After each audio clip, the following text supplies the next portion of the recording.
Today, I'm super excited to welcome Nicole Sain to HR Snacks. Nicole is the founder and CEO of Globalization Partners, which is a leader and a pioneer in the employer of record category. Nicole, thank you so much for coming on. Thank you. My pleasure to be here. I love what you're doing. Thanks so much. All right, so we're coming up at the end of the year. What is your favorite thing to do over the holiday break? I just love the holiday break of just how everything gets quieter, and it's that opportunity to just take a deep breath and pause and just live fully without anything on the schedule. So, in the old days, I used to go look crazy, travel, and go on some exotic trip. And now I want to stay home, cozy with my family, and just enjoy life. I'm lucky to live in Southern California and just be here, like go yoga, chill out. Well, I am excited to have you on, like I said, because the EOR employer of record category it's really exploded in the past 5 years. It's one of the fastest growing categories segments across HR tech. If you look at the space, you have these mountains of investment dollars flooding in. You have some really exciting, fast growth companies across the entire segment. But what's interesting is that you and Globalization Partners are credited with really popularizing the EOR model for global employment and really helping to establish the category as a whole. So, can you just help break down like what the EOR model is and what inspired you to start Globalization Partners?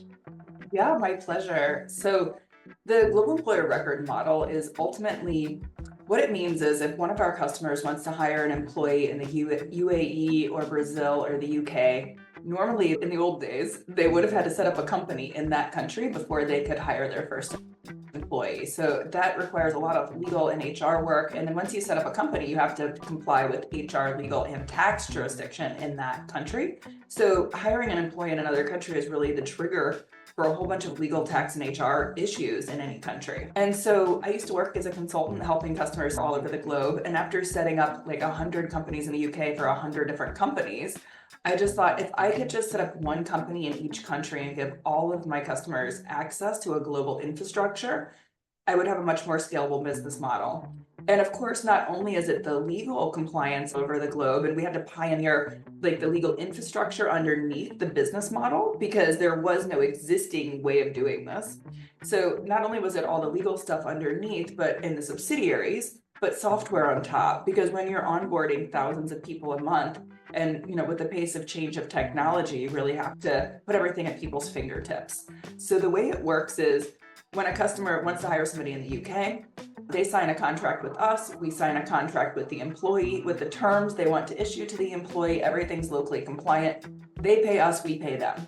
So basically, it's almost like our clients can plug into our global legal, HR, and tax infrastructure globally via our software so that they don't have to set up their own infrastructure around the globe. They don't have to hire a lawyer. They don't need HR support. It keeps them out of the jurisdiction of doing business globally.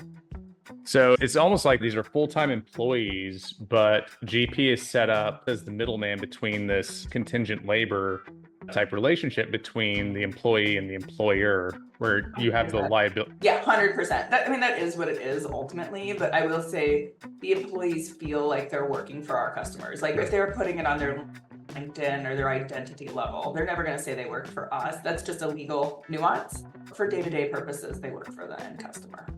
So why do you think there's been this huge growth in the EOR category and the EOR model? Because it's a great idea.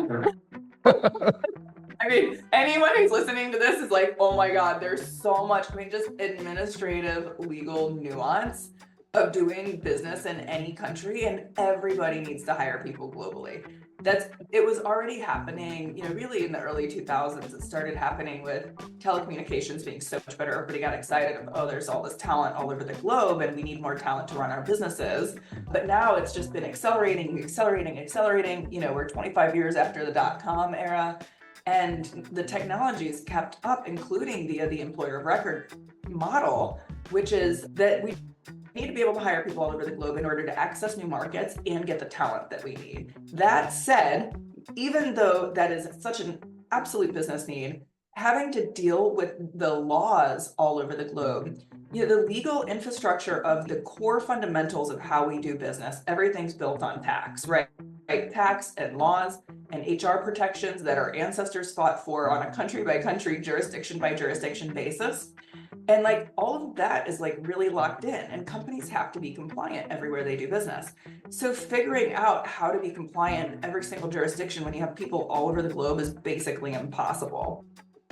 That is why I am so grateful that we have killer software, our own people around the globe. And what I'm really excited about now is with AI, we've been really organizing our data for 3 years now or longer, and that ultimately building AI on top of our software, we're really at the cutting edge. We have 13 years of data of how our lawyers and HR people around the globe have been resolving HR issues. And we've used that data and we're putting it into our customers' hands so that instead of having to call somebody in Singapore in the middle of the night or 5 o'clock in the morning or whatever time zone they're in, our HR person who's been taking that call for 13 years, about 90% of the time, they can just access the same information using our GP support, but our people are always there too when our customers need it.